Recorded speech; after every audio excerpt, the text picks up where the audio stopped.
ఇవాళ పెద్దలతో పాటు చిన్నారుల్లోనూ చాలా మందిలో మధుమేహం కనిపిస్తోంది. చిన్నారుల్లో చాలా వరకు టైప్ 1 డయాబెటిసే కనిపిస్తూ ఉంటుంది. పుట్టుకతోటే క్లోమా గ్రంథిలో ఇన్సులిన్ ఉత్పత్తి చేసే సామర్థ్యం కొరవడినప్పుడు ఈ రకమైన మధుమేహం తలెత్తే అవకాశం ఉంటుంది. టైప్ 1 మధుమేహం ఉన్నప్పుడు దాన్ని అదుపులో ఉంచడానికి ఓవైపు నిత్యం ఇన్సులిన్ ఇంజెక్షన్ తీసుకుంటూ మరోవైపు జీవనశైలి, ఆహారపు అలవాట్లలో తగిన జాగ్రత్తలు తీసుకోవాల్సి ఉంటుంది. టైప్ 1 మధుమేహం ఉన్నప్పుడు తప్పనిసరిగా తీసుకోవాల్సిన జాగ్రత్తల గురించి ఇప్పుడు తెలుసుకుందాం. మన శరీరంలో క్లోమ గ్రంథి ఇన్సులిన్ హార్మోన్ను తయారు చేయకపోవటం వల్ల తలెత్తే టైప్ 1 మధుమేహం చాలా వరకు చిన్న వయసులోనే దాడి చేస్తుంది. పెద్దవారిలో రావటం అరుదు. 10 ఏళ్లలోపే మధుమేహం దాడి చేసినట్లయితే అది టైప్ 1 మధుమేహమే. అందులో సందేహం ఏమీ లేదు. 10 నుంచి 35 ఏళ్ల వయసు వారిలో దాదాపు సగం మందికి టైప్ 1 మధుమేహం వచ్చే అవకాశం ఉంటుంది. ఇలాంటి మధుమేహానికి ఇన్సులిన్ తీసుకోవటం తప్పించి మరో మార్గం లేదు. అయితే మధుమేహంతో బాధపడే పిల్లలకు, ముఖ్యంగా 10 ఏళ్లలోపు పిల్లలకు ఎలాంటి ఆహార నియమాలు పెట్టకూడదనే సంగతిని గుర్తించాలి.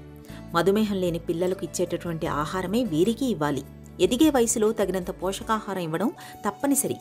లేకపోతే పోషణ లోపం తలెత్తి ఎదుగుదల దెబ్బతినే ప్రమాదం ఉంటుంది. అయితే ఆహారం తీసుకునే సమయం, తినే పరిమాణాన్ని బట్టి రక్తంలో గ్లూకోజ్ స్థాయిలు మారిపోతుంటాయి. కాబట్టి వాటికి అనుగుణంగా ఇన్సులిన్ మోతాదులను ఎప్పటికప్పుడు మార్చుకోవాల్సి ఉంటుంది.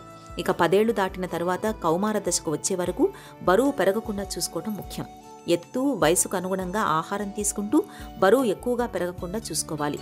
బరువు ఎక్కువైతే అధిక రక్తపోటు, కిడ్నీ వడపోత సామర్థ్యం పడిపోవడం వంటి సమస్యలు త్వరగా ముంచుకొచ్చే ప్రమాదం ఉంది. ఆహారంలో పిండి పదార్థాలు, మాంసకృత్తులు, కొవ్వు పదార్థాలు ఆయా నిష్పత్తుల్లో ఉండేలా కూడా చూసుకోవాలి. ఆహారం తీసుకునే సమయం, పరిమాణం, రక్తంలో గ్లూకోజులను బట్టి ఇన్సులిన్ మోతాదులు మార్చుకోవాల్సి ఉంటుంది. కౌమార దశలో హార్మోన్ల హెచ్చుతగ్గులు చాలా ఎక్కువగా ఉంటాయి. ఇది మగపిల్లల్లో కన్నా ఆడపిల్లల్లో ఎక్కువ. వీరిలో ఇన్సులిన్కు వ్యతిరేకంగా పనిచేసే హార్మోన్లు ఎక్కువగా విడుదలవుతుంటాయి. అందువల్ల ఇన్సులిన్ మోతాదులను పెంచాల్సిన అవసరం ఎక్కువగా ఉంటుంది. టైప్ 1 మధుమేహం గల పిల్లల్లో కొన్ని సమయాల్లో జ్వరం, వాంతులు, విరేచనాల వంటి వాటితో నీటి శాతం తగ్గిపోయే పరిస్థితుల్లో రక్తంలో అసిటోన్ వంటి ఆమ్ల పదార్థాలు ఎక్కువ అవుతాయి. ఇది ప్రమాదకర పరిస్థితి. అలాంటి వారిని వెంటనే ఆసుపత్రిలో చేర్చి చికిత్స చేయాల్సి వస్తుంది. కాబట్టి జాగ్రత్తగా ఉండాలి. టైప్ 1 మధుమేహంలో వ్యాయామం మూలంగా రక్తంలో గ్లూకోజ్ స్థాయిలు నియంత్రణలోకి రాకపోవచ్చు, కానీ ఇతరత్రా జబ్బుల ముప్పు తగ్గడానికి తోడ్పడుతుంది. అందువల్ల వ్యాయామం చేయడం కూడా మంచిది.